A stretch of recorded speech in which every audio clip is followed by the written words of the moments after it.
danse sur la planète ASMR, l'exoplanète où il fait bon vivre. Aujourd'hui, je suis très heureux de vous présenter un jeu de tarot, voilà, tout simplement. Mais pas n'importe lequel. Le tarot le plus ancien, effectivement. Il s'agit en quelque sorte, de mon tarot ultime.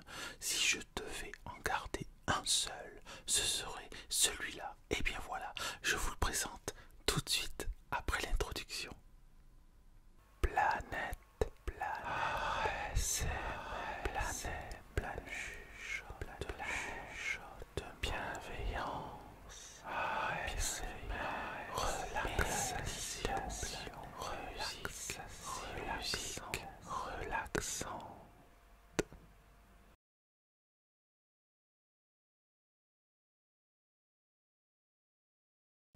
Tout d'abord, un grand remerciement à toutes et à tous qui me suivaient depuis de longs mois ou de longues années maintenant, on peut le dire.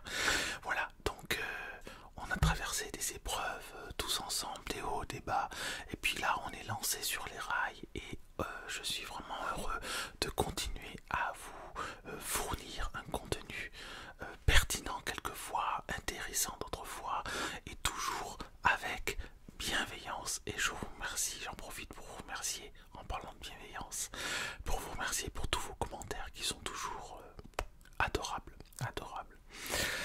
Alors oui, je voulais absolument vous présenter le tarot, mon tarot ultime, qui est le tarot Visconti Sforza, voilà, le tarot Visconti Sforza. Ça fait 3 fois que je le dis, vous avez compris.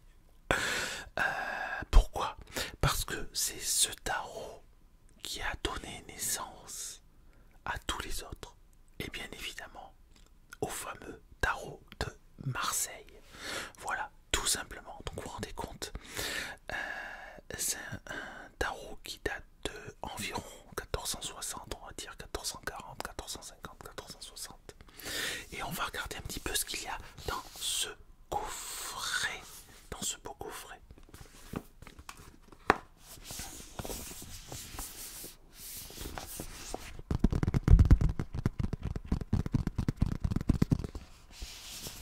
Effectivement, ce sont des cartes qui ont déjà été présentées, puisque c'est un tarot qui n'est pas si récent que ça, mais je tenais quand même à vous le présenter, puisque moi c'est un tarot que j'utilise tous les jours. Alors, pas cette version-là. Cette version-là, c'est une version de collection que j'ai et que je ne touche pratiquement pas, si ce n'est pour comparer les cartes vraisemblables entre elles. J'utilise au quotidien. J'utilise celui-ci, la version de Lo Scarabeo, c'est celle-ci, voilà, qui s'appelle Visconti Tarot, voilà, qui est très proche et qui est doré, hein. Les cartes sont dorées. Je pourrais vous le présenter peut-être une autre fois, et oui, pas tout d'un coup. Bon, on verra. Alors, dans ce coffret, déjà, ce coffret est très bien fait, très solide. Moi, je suis pas fanat des coffrets parce que c'est plus gros, des fois pour pas grand chose, d'accord. Il y a des gros coffrets, puis des jeux de cartes, et puis un tout petit fascicule. Là, c'est un petit peu différent quand même, parce que d'une part, il s'agit, comme je vous l'ai déjà dit, d'un tarot de collection, c'est-à-dire qu'un tarot que je garde au même titre que le Solabusca. Le Solabusca, qui est ici d'ailleurs, puisque je suis en train de comparer les cartes actuellement. Voilà, pour peut-être une prochaine vidéo, voilà, qui est un tarot également ancien, mais qui n'est pas le plus ancien, puisque je répète, le plus ancien est le Visconti Tarot. Alors quand je dis le plus ancien, ça veut dire quoi?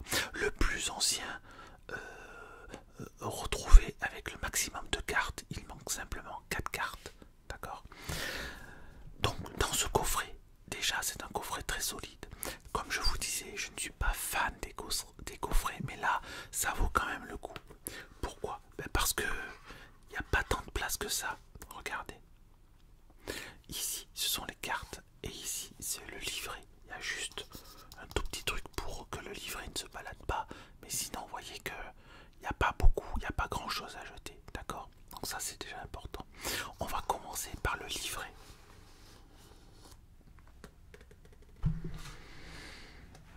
Le livret. Le livret que voici. Le tarot des Visconti Sforza. Donc c'est un livret qui contient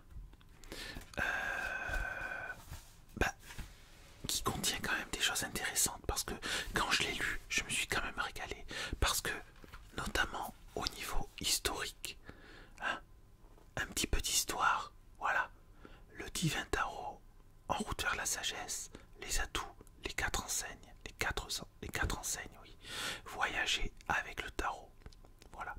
Et ce qui est très intéressant dans ce tarot, dans ce livret, pardon, c'est que ça vous parle vraiment au niveau historique, voilà.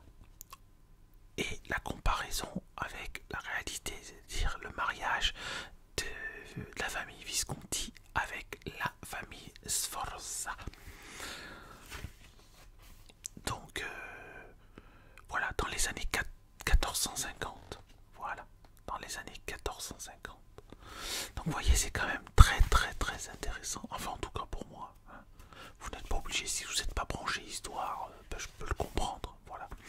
Mais non, ça parle du jeu de tarot. Ça parle de l'histoire du jeu de tarot, de l'évolution, un petit peu. Voilà. Un peu plus général sur le tarot. Donc ce livret est très bien fait. Ce livret est vraiment extrêmement bien fait. Et en regardant les cartes de ce tarot, on se rend compte pourquoi le soleil, pourquoi les amoureux, pourquoi... Voilà. Et puis, on se dit aussi pourquoi pas. C'est bizarre des fois, parce que certaines choses se sont perdues. Parce que la carte de l'amour, il s'agit de l'amour. C'est pas l'amoureux, c'est l'amour. Je sais pas pourquoi je regardais je regarde là, la caméra est là, mais bon, c'est pas grave. Il s'agit de la carte de l'amour, d'accord? Et non pas de l'amoureux. Ça change tout, ça change pas mal de choses. Et en fait, je pensais que le Rider-Waite Smith, le tarot Rider-Waite Smith, se plantait complètement, notamment avec la carte de l'amoureux, puisqu'on voyait l'amoureux, on voyait les amants, d'accord, et on voyait un homme et une femme. Et moi je me disais toujours, bah ça va pas, parce que le tarot de Marseille, c'est un homme qui hésite entre une femme et une autre femme. Donc il est question de choix. Or, quand on regarde les cartes, et je vous les montrerai dans un instant, on voit bien que à l'origine, il n'y a pas deux femmes, il y a juste une femme et un homme. Et pour cause, puisqu'il s'agit de l'union entre deux familles, entre deux êtres, hein, les Visconti, les Sforza. Donc il n'y a pas de ménage à trois, j'ai envie de dire, où il n'y a même pas question de choix. L'amour, et en plus c'est même pas l'amoureux, c'est l'amour. Donc il s'agit tout bonnement de l'amour qui est représenté par l'union. Bon, il y a plein de cartes comme ça qui sont, quand on les découvre, on comprend pourquoi il y a eu telle direction dans le tarot de Marseille, mais également telle direction dans le Rider-Waite, qui finalement n'est pas si éloigné de ça que ça, d'accord? Le monde, la carte du monde. Enfin, pour les cartes, je vous les montrerai dans un instant. Ça nous parle, voilà, des atouts. Et puis ensuite, il y a les définitions des atouts, des triomphes, ou des arcanes majeurs si vous préférez. Et puis ensuite, on nous parle des cartes de cours et des cartes numérales. Et ce livret se termine à la fin par... Alors, voilà, les cartes de cours, voilà. Les cartes numérales, ça ressemble à ça, avec de courtes définitions, d'accord. Alors pour les définitions des cartes numérales, ce sont les définitions du Rider-Waite Smith. Là pour le coup, je vous recommande de rester sur les définitions du tarot de Marseille, éventuellement plus, ça me semble plus juste. Et puis pour terminer, comme je le disais il y a quelques instants, on nous propose propose différents tirages. Voilà. Tirage, voilà. J'y viens. Tirage à 3 cartes.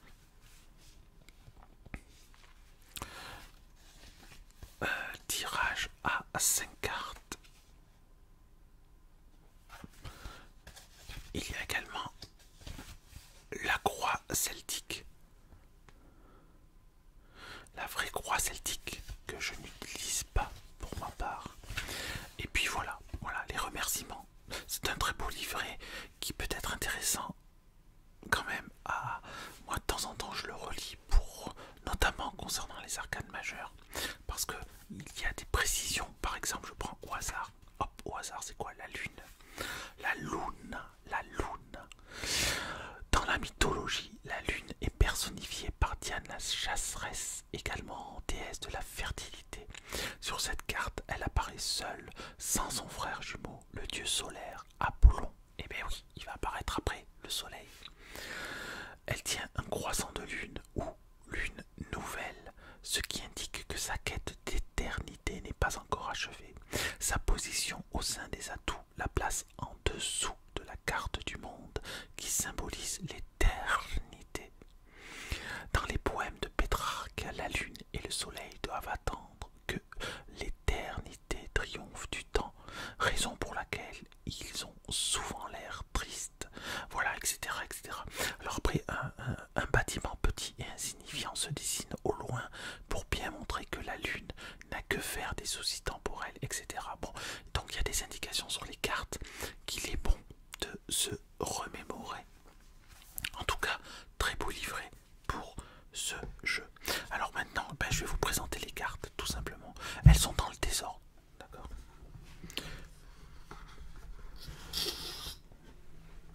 Hop. Donc, ici, nous avons la reine de bâton. Alors, vous remarquerez aussi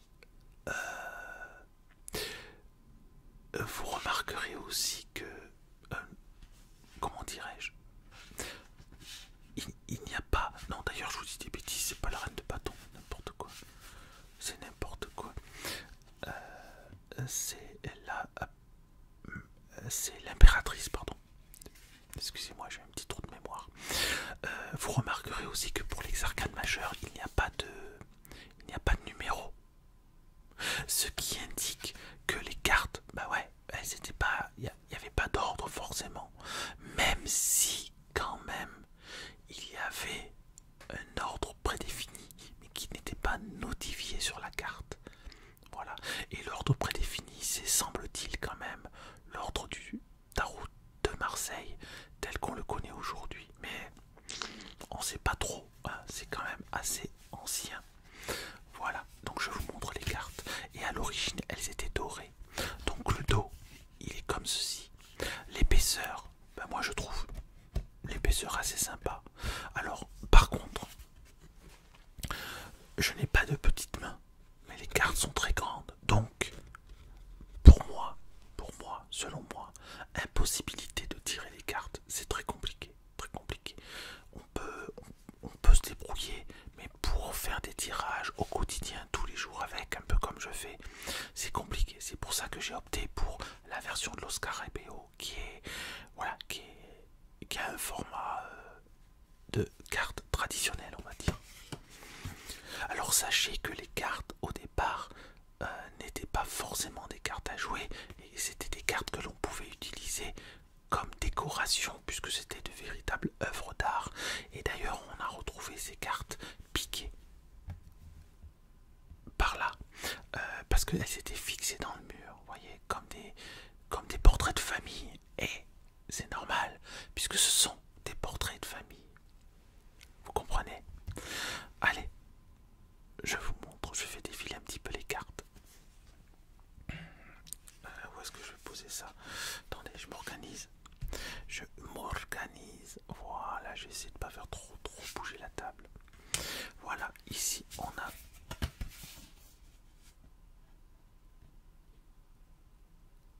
un beau vieillard, d'accord, qui représente l'ermite. Mais habituellement, l'ermite dans le Taureau de Marseille, il tient une lanterne. sablier. Voyez, le sablier s'est transformé en lanterne. Alors moi j'aime bien revenir aux sources. Et la source c'est le sablier. Ce qui signifie quand même que la sagesse peut vous éclairer par ses conseils quand même. Hein. Le diable. Alors le diable fait partie des 4 cartes qui ont été inventées puisqu'elles n'ont pas été retrouvées véritablement. Le monde. Alors voyez, le monde, ce n'est pas une femme avec une banderole dans un, avec les quatre éléments, les 4, comment dirais-je, vous m'avez compris, hein, les 4 éléments cardinaux ou bien voilà les 3 animaux et l'ange. Et ben non, il n'y a pas ça, voilà. Ce sont les anges qui portent le monde. Ça c'est le monde. Ah, qui portent finalement à l'intérieur. Vous voyez un château.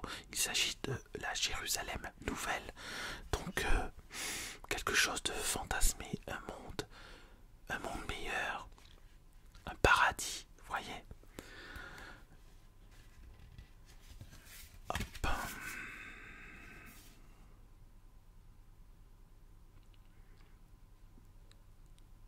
L'empereur, voyez, l'empereur. Voyez, donc les cartes sont un petit peu différentes. Alors je passerai peut-être vite sur les cartes mineures.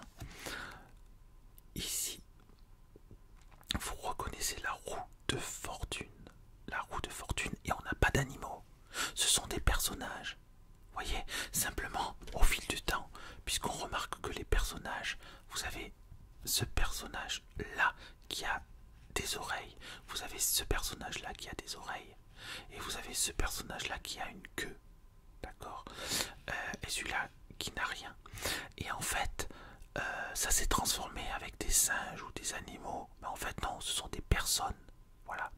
Et en fait ici, ce qui est très intéressant, donc au centre vous avez Dame Fortune ou Fortuna, d'accord, qui a les yeux bandés, qui signifie aussi le hasard, d'accord. Et puis ici vous avez je regarde ici écrit, non il n'y a rien écrit, mais en fait ici c'est je régnerai, je règne, j'ai régné et je n'ai pas de règne, d'accord. Donc c'est très intéressant, je trouve ça plus intéressant même que le tarot de Marseille, il faut le faire quand même. Et bon bah c'est pas rien d'étonnant encore une fois, hein, et pour cause. Hein. Alors ici vous avez la maison Dieu qui a été refaite, mais qui en fait ne s'appelle pas la maison Dieu, c'est la Casa del Diavolo, c'est l'inverse, c'est la maison du diable. Alors pourquoi est-ce que de la maison du diable on est arrivé à la maison Dieu? Bah ça va vous demander à ceux qui sont spécialistes, hein. Isabelle Nadolny par exemple, qui a écrit un très beau livre sur l'histoire du tarot que je vous recommande d'acquérir si cela vous intéresse. Voilà, mais en tout cas, la Casa del Diavolo est très intéressante, faut pas avoir peur. C'est comme la carte du pendu, on y viendra dans quelques instants. Ça c'est la force. Vous voyez que la force, ce n'est pas une dame qui maîtrise un lion par la douceur ou autre magie. Il s'agit vraiment de la force pure et dure. Voilà.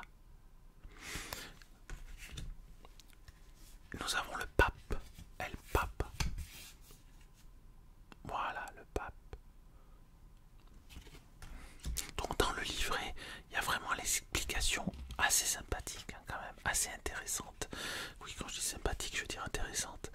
De chaque carte, notamment les cartes majeures. Et c'est passionnant, moi je trouve ça passionnant. L'étoile, regardez. L'étoile, elle n'est pas accroupie en train de puiser de l'eau. Non, elle prend l'étoile. Comme on saisit sa chance, comme on saisit un espoir, comme on saisit l'espérance, le jugement. Voilà. Et sur la carte du jugement, on voit toujours 2 personnes à l'extérieur et un enfant à l'intérieur. Mais ici, vous avez 2 jeunes personnes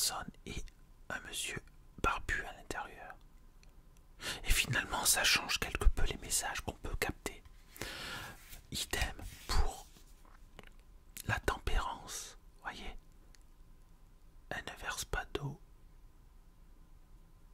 La tempérance. Et en fait, on voit qu'elle puise. Finalement, elle a un vase au niveau de la tête pour tout ce qui est le domaine du rêve, le domaine intellectuel, et un vase au niveau du bassin, près de la zone pelvienne, près du sexe, on va dire, voilà, pour parler simplement. Et là, on est plus dans l'aspect instinctif, on va dire. Donc, on a la tête et on a l'instinct, voyez. En tout cas, moi, je traduis ça comme ça. Ici, vous avez la justice. La justice. Voilà. Superbe. Les cartes sont vraiment superbes. Elles sont... Enfin, les dessins sont d'époque. C'est quand même fou de voir là que... Parce que bien sûr, le tarot de Marseille, c'est bien. 1500, 1600, etc. Mais là, on est au cœur. On est dans le tarot le plus ancien qu'on a retrouvé. Oh, ben oui, quand on veut étudier quelque chose qui a vécu dans le temps, on essaye de se reporter aux écrits les plus anciens. C'est normal. La papesse. La papesse qui, dit-on, aurait existé et aurait fait partie d'une secte. Il s'agit de la famille, je sais plus si c'est, je pense que c'est Visconti, mais je suis pas, oui c'est ça, famille Visconti, pas Sforza, Visconti. Mais voilà, il y a une raison d'être à la papesse. Pourquoi la papesse? Eh bien, si vous voulez le savoir, vous pourrez le lire dans le livret.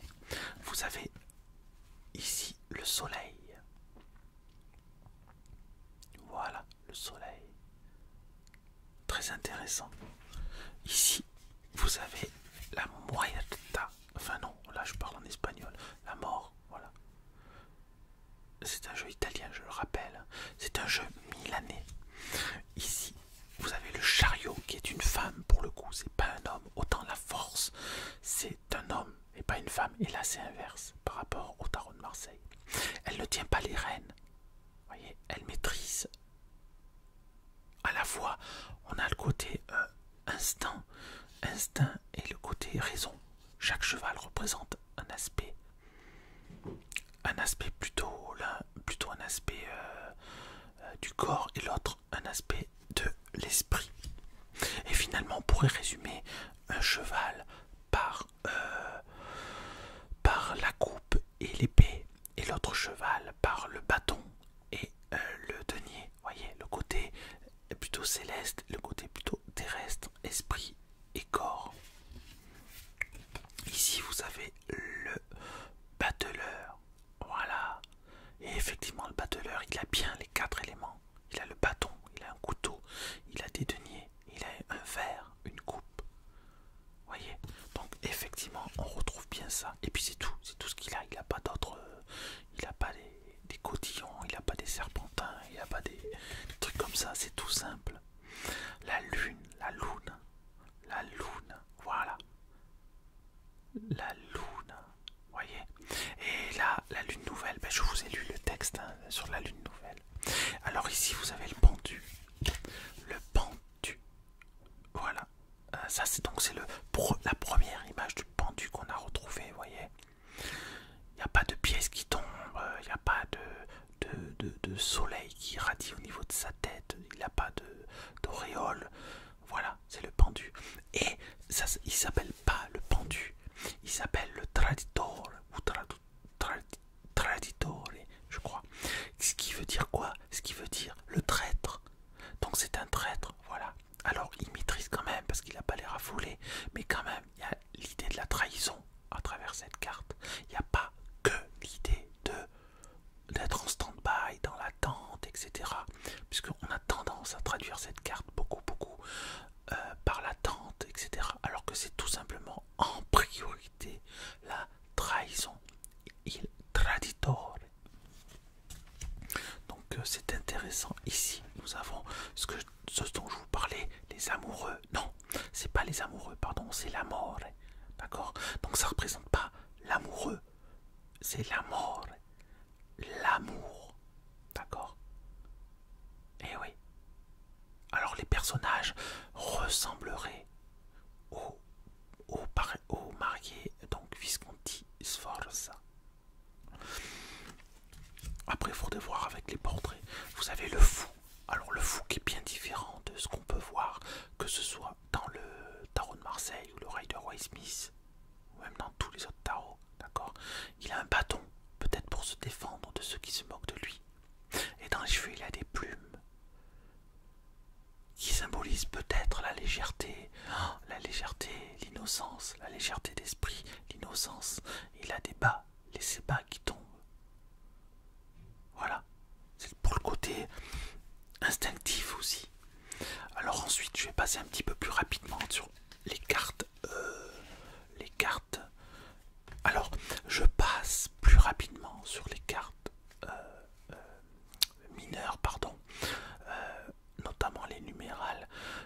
Non pas parce que c'est moins important, mais que visuellement, ça n'apporte pas grand-chose. Par contre, j'insiste sur le fait que personnellement, j'utilise les 78 cartes et j'utilise les cartes numérales. C'est extrêmement important. Elles font partie du jeu. Elles n'ont pas été créées là par hasard. Et tout d'un coup, quelqu'un a décidé que ces cartes mineures ne servaient pas à grand chose. Voilà, qu'elles appuient un petit peu les cartes mineures. Or, selon moi, c'est tout à fait faux. Les cartes mineures sont même plus importantes que les cartes majeures, car elles sont ancrées dans notre réalité, elles sont ancrées dans notre quotidien, et ce sont elles qui nous parlent, notamment en divination, du futur, de nos actions, etc. Voilà, c'est pas forcément les cartes majeures, hein.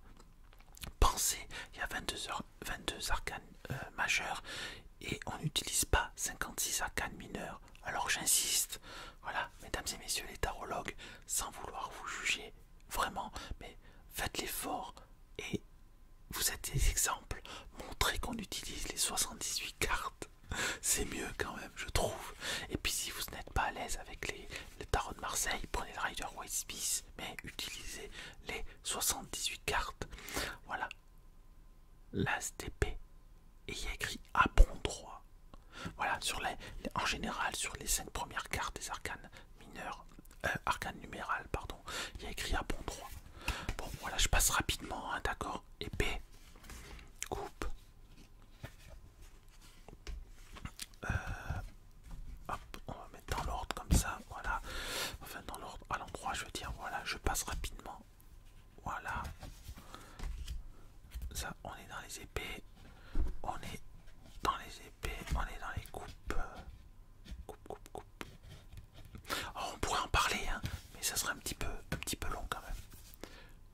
Ah, alors là on a quoi? On a le valet de coupe, voilà.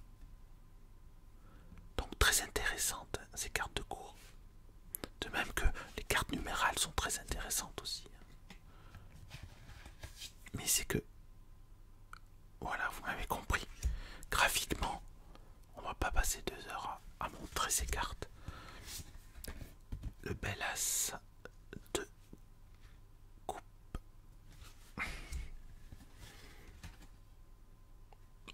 Le 2 de coupe. Amore mio. Amore mio. Qui veut dire mon amour. Voilà. La rencontre de deux émotions, de deux cœurs, de deux sensibilités. Le 3. Hop. On continue. Je vais un petit peu plus rapidement. J'espère que vous ne m'en voudrez pas. Vous pourrez faire comment on dit, un arrêt sur image.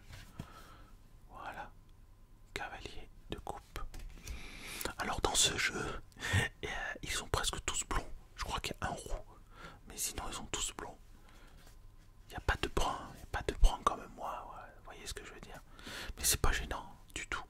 Parce que je sais que maintenant on fait des jeux modernes avec des métis, des blacks, de toutes les nations. Pourquoi pas, ça me choque pas non plus, hein. Mais disons qu'à la base, voilà, la famille, c'était sans doute des blonds. Bah, ils allaient pas faire des bruns s'ils étaient blonds, tout simplement. Mais ça va au-delà, ce sont des archétypes. C'est pas parce qu'on voit un blond ou une blonde qu'on peut pas s'identifier. Vous voyez ce que je veux dire?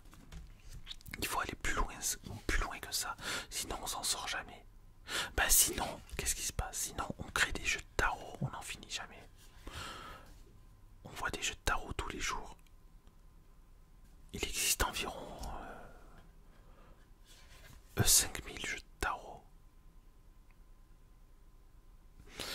environ 5000 jeux de tarot, et puis je pense peut-être environ 500 tarots de Marseille.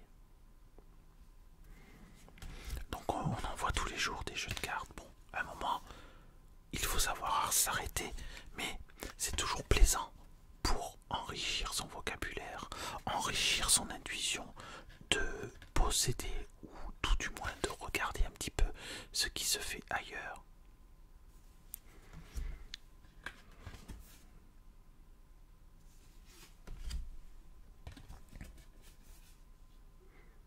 Valet de bâton. Donc on parle pas des définitions là, c'est juste pour vous montrer un petit peu. Je pense que de toute façon c'est pas tout à fait dans l'ordre. À quoi que là j'avais peut-être pas mélangé vraiment. J'ai mélangé un petit peu mais pas énormément parce qu'on a vu les arcanes majeures au tout début. Je sais pas si elles sont toutes passées, je suis pas sûr qu'elles soient toutes passées. Cavalier de bâton. Voilà. 4 de denier. Moi je vous encourage vraiment à utiliser le tarot de Marseille. Même si j'aime beaucoup le Rider White Smith, mais le tarot de Marseille vous permet d'utiliser ces cartes là numérales et ça vous connecte à autre chose que uniquement une seule manière de se connecter par l'image, voyez. Donc il y a quelquefois on se connecte par l'image et puis quelquefois on se connecte par la raison, notamment avec les cartes numérales où on pense d'abord, en tout cas moi je pense d'abord à un mot-clé, alors qu'avec les images on pense pas forcément à un mot-clé, on se guide à l'image. Et ça permet d'identifier tout de suite les arcanes majeures des cartes numérales, ce qui est beaucoup plus difficile, enfin pas difficile mais ce qui est pas évident à faire avec le Rider Waite Smith. Et puis surtout de pouvoir, une fois qu'on a une vue globale, de pouvoir se dire voilà il y a tant de cartes numérales, tant de cartes d'arcanes majeures, tant de cartes de cours. C'est plus compliqué, c'est tout, voilà, c'est plus long. Et du coup, moi, je préfère, regardez, ce valet de denier comme il est beau, je préfère le tarot de Marseille, et je préfère surtout celui-ci, le Visconti Sforza. Voilà. J'en ai deux là, oui, j'en ai deux. Superbe roi de bâton. Voilà, on continue, c'est bientôt fini. J'espère que cette vidéo vous plaît. Dites-moi si vous voulez d'autres présentations de tarot ou d'oracle, cavalier de denier. Voilà. Je trouve ça superbe. Si vous voulez aussi que je vous fasse une présentation de la version Lo Scarabeo, l'as de denier il est magnifique aussi. En général les as sont toujours très beaux. Au moins je vous montre les 78 cartes. Moi j'aime bien voir toutes les cartes. Quand je cherche une vidéo d'un jeu, j'aime bien voir les vidéos où il y a toutes les cartes, au moins je suis sûr de toutes les voir. Parce que quelquefois on peut avoir des mauvaises surprises, dans le sens où on peut avoir des cartes qui ne nous parlent pas, qui nous plaisent pas, etc. Et si on les voit pas, bon ben, on achète le jeu et puis après on peut être déçu. Surtout que pour ma part, je n'achète que des jeux que j'utilise. Et voilà, on termine par le roi de denier. Bon, et bien j'espère que cette vidéo vous a plu. Dites-moi en commentaire si vous voulez que je vous fasse voilà, une présentation de l'autre Visconti qui est vraiment très proche, hein, ça change pas grand chose, si ce n'est que les cartes sont dorées. Ou bien si vous voulez que je vous fasse d'autres jeux, notamment le Solabusca qui est près de moi ou d'autres. Bon, je ferai ça. De toute façon, je pense en faire régulièrement, d'accord? Bon, et bien écoutez, merci beaucoup. J'espère que cette présentation vous aura détendu quelque peu. Hein, j'espère. Et puis, en tout cas, je vous dis quoi? Je vous dis à très bientôt. Et profitez bien des ressources de la planète SMR, notamment de une des dernières vidéos sur le canon de Pachelbel. Vous pouvez regarder la conférence, et puis après regardez la vidéo et laissez-vous bercer par la musique du canon de Pachelbel. Très important à écouter régulièrement. Personnellement, moi je l'écoute régulièrement et c'est une musique qui m'aide beaucoup, notamment dans les moments où on est un peu énervé, un peu contrarié. C'est une musique qui adoucit véritablement les mœurs, qui adoucit véritablement les souffrances. Voilà. Merci beaucoup et à très bientôt. Au revoir.